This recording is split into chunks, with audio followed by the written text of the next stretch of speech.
Good morning, YouTube, and welcome to my channel. If you're new here, my name is Tina. I am the teacup teacher, and I am heading into my 4th year of teaching.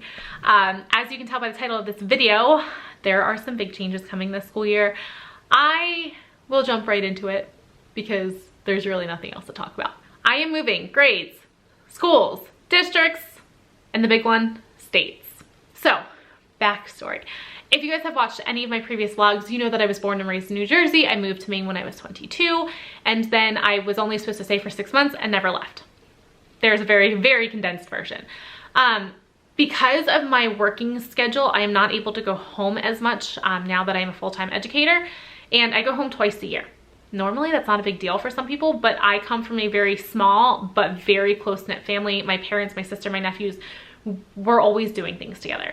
Well, they're always doing things together. I've lived 500 miles away for the last 8 years, so I haven't been able to. But in the last 2 years, just because due to my work schedule, I'm not able to get down there as often or for as long. So I go down for about a week in July and 4 or 5 days at Christmas. That is it. And it's really taken a toll on me over the years. And after 8 years of a 500-mile drive and only going down to see them a couple times, and for a couple days at a time, it's taken a toll on me. So with that being said, I've had debilitating homesickness to the point where I drive to work in tears, can't breathe, and I'm over it. So I started applying for jobs in New Jersey very early in quarantine. So I started looking at the end of February, early March, and I would just send out a packet here and there. I am very old school when it comes to that, but I've also had great success with them, and that's why I continue to do it. So I just send out a packet that contains my cover letter, my resume, my transcripts, my praxis scores, letter of recommendation if they request that. And even if they do AppleTrack online, because a lot of districts do that, I still send out a packet after filling out the online application. That way I am fresh in their brain. So at the very end of April, around April 29th, I think I had an interview with a school district that was interested in interviewing me, and it went really well. I don't know what's going on with my hair. What is happening? It went really well. I wasn't sure if anything was going to come of it, but it went very well. They told me I would hear by Friday, and so that would be May 1st.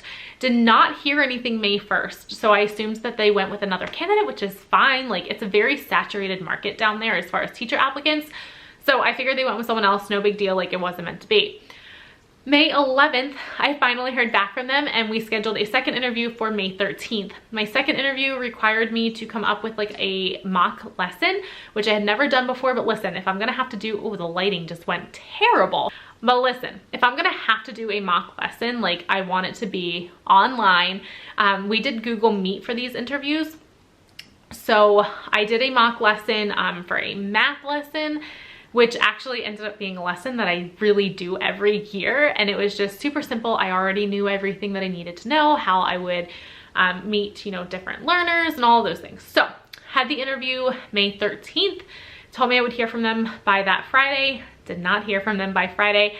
In fact, it was so long that I went without hearing from them that I assumed that I just didn't get the job again. No big deal, it is what it is. July 6th. I heard from them almost 2 months later. They wanted to know if I had any contracts for this coming school year, and they said that they were interested in offering me the 4th grade position, but I needed to interview with the superintendent. So 2 weeks later, I interviewed with the superintendent, and I got the job. So with that being said, I am moving from 5th grade to 4th grade, which is super exciting. I love the 4th and 5th grade grade levels. I taught 4th and 5th when I taught in Alaska, and then in Maine, I applied for 4th and got 5th. I love 5th grade content, but I am super excited to be back in 4th grade. The attitudes are a little bit less. I love 4th and 5th grade. They're such a fun age range that they're independent enough that they still need you. So I am super excited to switch grade levels, switch schools. I am very excited to be back home with my family. That's been my biggest thing, and I'm happy. I'm really at peace. Not so much with my house. You can see it's kind of cluttered, but I'm in the process of packing. So I can't do anything about my background right now.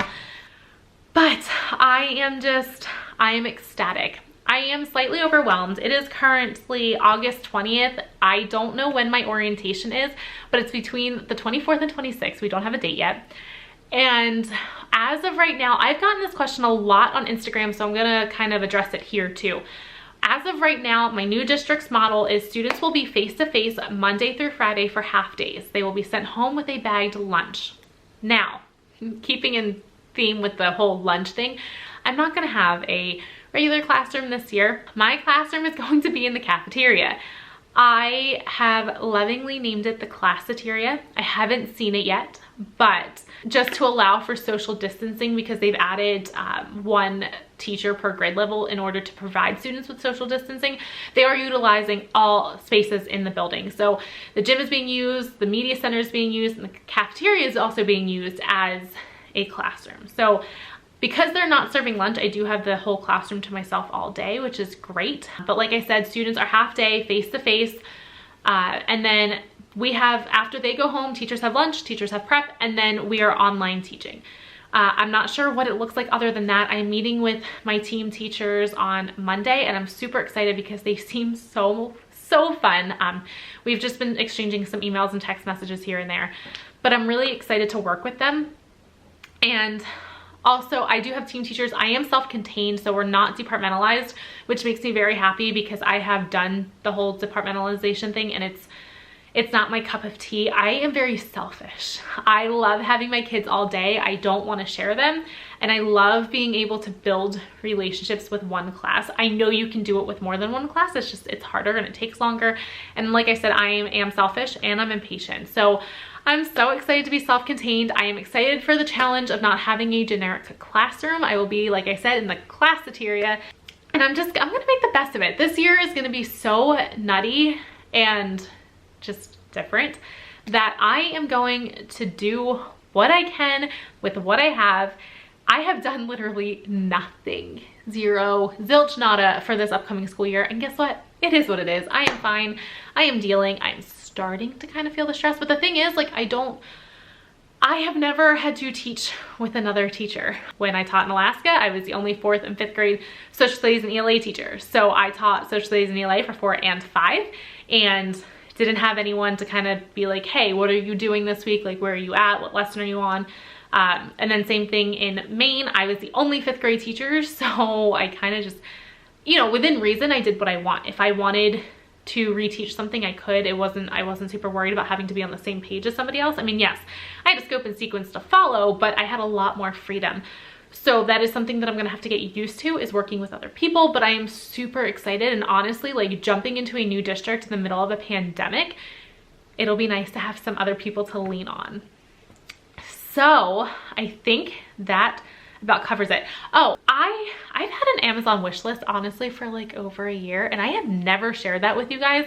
So I am currently adding like a lot of books for 4th grade on there. There's also some random supplies that I've noticed that I've needed over the years.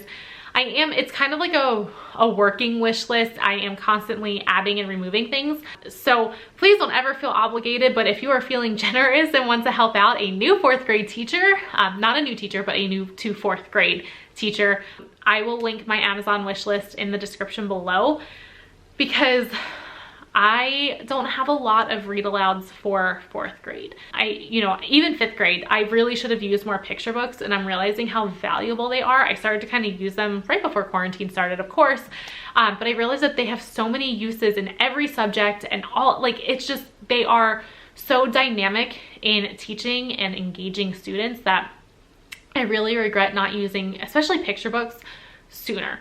So, like I said, my Amazon wishlist will be linked down below, and I am so excited for this new step in my teaching career and my journey as an educator, and I'm feeling good.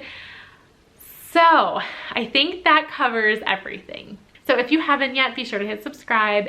And if you guys have already started your school year, I hope everything is going very smoothly. And if you haven't started your school year yet, I wish you all the best of luck. I will catch you guys in the next one.